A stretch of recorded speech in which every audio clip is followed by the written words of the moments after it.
Federal board मजमून इस्लामियात lecture 7 सूरतुल अहज़ाब आयत 28 का 34 आयत का हम तर्जुमा करके आए, तशरीह भी हमने कर ली।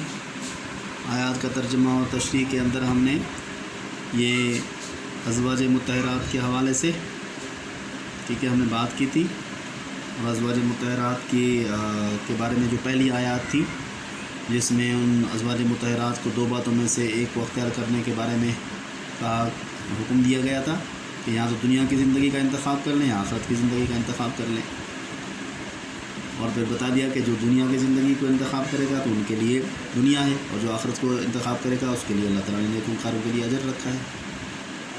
और फिर इसके अलावा अज़वाज मुत्तहरात का मकाम बता दिया कि अज़वाज मुत्तहरात का मकाम क्या है, कि जितना ज़्यादा जिस शख्स का मकाम है उसी के हिसाब से अगर किसी ने कोई गलती की गुनाह किया तो उसका सज़ा भी उसको दुगना मिलेगी और उसको अजर भी उसको दुगना मिलेगा। और इसी तरह से अज़वाज मुत्तहरात के हवाले से कुछ और भी हिदायत दी गई थी कि वो अज़वाज मुत्तहरात का मकाम आम औरतों की तरह नहीं है, आम औरतें मुख्तलिफ़ हैं और अज़वाज मुत्तहरात मुख्तलिफ़ हैं। इसी वजह से कुछ हिदायत दी गई जिसमें से ये बता दिया कि जब भी वो किसी से बात करें तो नरम लहजे में बात न करें ताकि सामने वाले के दिल में कोई लालच पैदा ना हो, अपने घरों के अंदर रहें, घर से बाहर न निकलें, इज़हार ज़ीनत के लिए न निकलें, नमाज कायम करें, ज़कात दें और अल्लाह उसके रसूल की इताअत करें। और बीच में फिर मकसद बता दिया तो पहली दो बातों का, घर में रहें और दबी ज़बान में बात ना करें, इनका मकसद बता दिया कि वो है अज़वाज मुत्तहरात ततही पाकीज़गी। और आखिरी बात है अपने घरों को ज़िक्र व अज़कार का मरकज़ बनाएं और दर्स व तदरीस का मरकज़ बनाएं। तो ये बातें हमने की थी, और फिर इसी तरह से आयत की तशरीह कर दी थी, और उसके एक्सरसाइज के अंदर भी देखें आप देखें यही बातें की गई हैं। पहला सवाल इस सबक की आयत के हवाले से बताइए कि अल्लाह ताला ने अज़वाज नबी को किन दो बातों में से किसी एक को अख्तियार करने के बारे में क्या फ़रमाया। तो सबसे पहली बात ये है कि आयत अज़वाज नबी को कौन सी दो बातें की थी, कौन सी दो बातों के बारे में अख्तियार दिया गया था। एक तो दुनिया की ज़िंदगी का अख्तियार दिया गया, यहाँ को दुनिया की ज़िंदगी का इंतखाब कर लें या आखिरत का इंतखाब कर लें। दुनिया की ज़िंदगी के बारे में भी बता दिया कि अगर दुनिया की ज़िंदगी का इंतखाब करेंगी तो उनको अच्छे तरीके से रुखसत कर दिया जाएगा अल्लाह के नबी के घर से, और आखिरत का इंतखाब करेगी तो अल्लाह और उसके रसूल का इंतखाब करेंगी तो अल्लाह ताला ने नेककारों के लिए अजर अज़ीम तैयार किया रखा है, और उसी चीज़ की वजह से अल्लाह ताला उनके मकाम को बढ़ा देता है, मर्तबा बुलंद कर देता है। तो ये बात की गई थी। अब इस तरह से अज़वाज नबी के हवाले से जो बात की गई थी कि इन अख्तियार देने के बाद अज़वाज मुत्तहरात ने क्या किया, तो दुनिया की ज़िंदगी को छोड़कर आखिरत की ज़िंदगी का इंतखाब किया,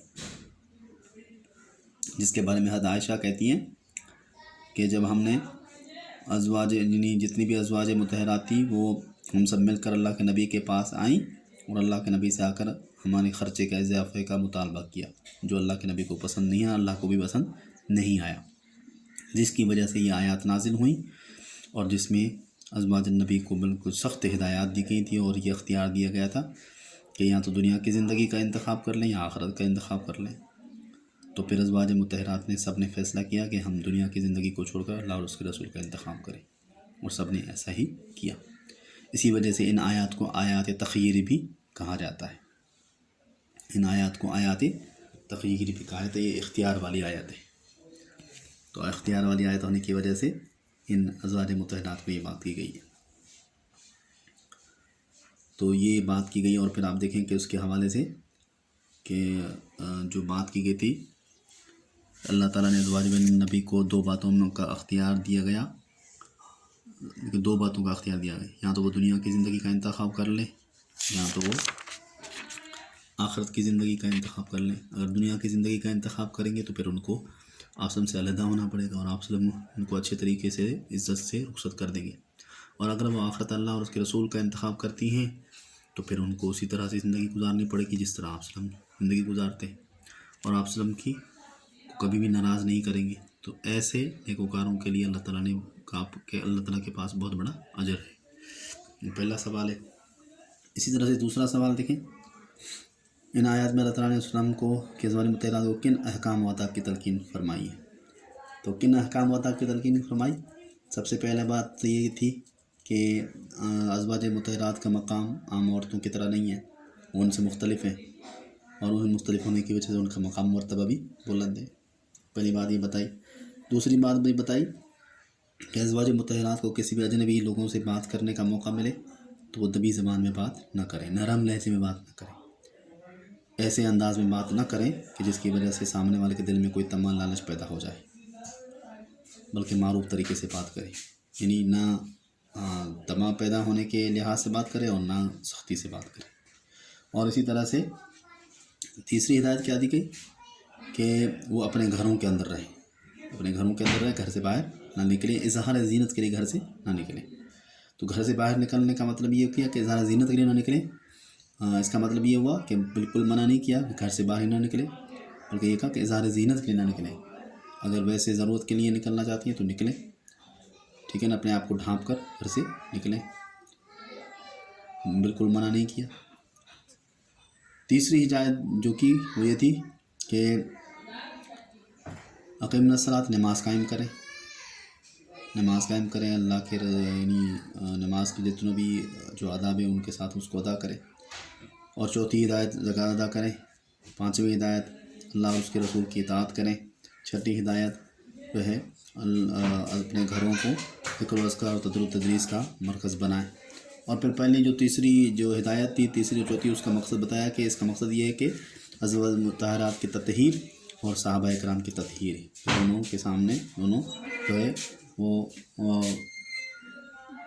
ان کی تطہیر ہو۔ تو اس طرح سے یہ جو دوسرا سوال ہے، دوسرا سوال بھی اسی طرح سے ازواج النبی کو ان احکامات کی تلقین کی کہ ازواج النبی کا مقام عام عورتوں سے زیادہ ہے۔ ازواج النبی کو حکم دیا کہ دبی زبان سے بات نہ کریں کہ سامنے والے کے دل میں کوئی لالچ پیدا ہو جائے۔ تیسرے، ازواج النبی کو یہ حکم دیا کہ وہ گھروں میں رہیں، اظہار زینت کے لیے گھر سے نہ نکلیں۔ چوتھا، نماز قائم کریں۔ پانچواں، زکوٰۃ ادا کریں۔ اور چھٹا، اللہ اور اس کے رسول کی اطاعت کریں۔ ساتواں، اپنے گھروں کو ذکر و اذکار کا اور تدریس کا مرکز بنائیں۔ آٹھواں، دوسری اور تیسری ہدایت کا مقصد ازواج مطہرات اور صحابہ کی پاکیزگی ہے۔ تو یہ جو ہدایات دی گئی، یعنی پہلی جو لیسن پہلا سوال تھا اس میں وہ آ گیا کہ ازواج النبی کو کن دو باتوں میں سے کسی ایک کو اختیار کرنے میں کیا فرمایا؟ تو یہ غزوہ بدر، غزوہ خندق کے موقع پر، یعنی غزوہ خندق کے بعد نازل ہوئی آیات تخیر، جن کو آیات تخیر بھی کہا گیا، جس کی بعد ازواج مطہرات نے جو مطالبہ کیا تھا، اس مطالبے کے اوپر جو اللہ کو نبی کو پسند نہیں آیا، اللہ کو پسند نہیں آیا، جس کے بارے میں ہدایات دی گئی۔ اور دوسرا حکم ازواج نبی کو کچھ احکام آداب کی تلقین فرمائی، تو یہ وہ احکام آداب جو پردے کے بارے میں تھے۔ اصل میں آہستہ آہستہ پردے کے بارے میں احکام نازل ہو رہے تھے، تو یہاں سے اس کا آغاز ہوا، شروعات ہوئی، اور اسی حوالے سے کچھ پردے کے احکامات کے بارے میں کچھ شروعات کی جو باتیں تھیں وہ بتائی گئیں، اور جس میں کچھ ہدایات دی گئیں ازواج مطہرات، جس میں دبی زبان سے بات نہ کریں، گھر میں رہیں، نماز قائم کریں، زکوٰۃ دیں، اللہ اور اس کے رسول کی اطاعت کریں، اور اپنے گھروں کو ذکر و اذکار کا مرکز بنائیں۔ تو یہ وہ باتیں تھیں جو اس لیسن کے اندر کی گئی ہیں۔ باقی اس کے علاوہ اس لیسن کے اندر جو دوسری باتیں ہیں، تقریباً وہی باتیں ہیں جو اس سوالات کے اندر بھی آ گئیں۔ کوئی نئی بات ایسی نہیں ہے جو ان سوالات کے علاوہ اس لیسن کے اندر ہو۔ تو امید ہے آپ کو یہ سمجھ آ گیا ہوگا، نہیں تو اس کو دوبارہ رپیٹ کر کے دیکھ سکتے ہیں اور سمجھ سکتے ہیں۔ شکریہ۔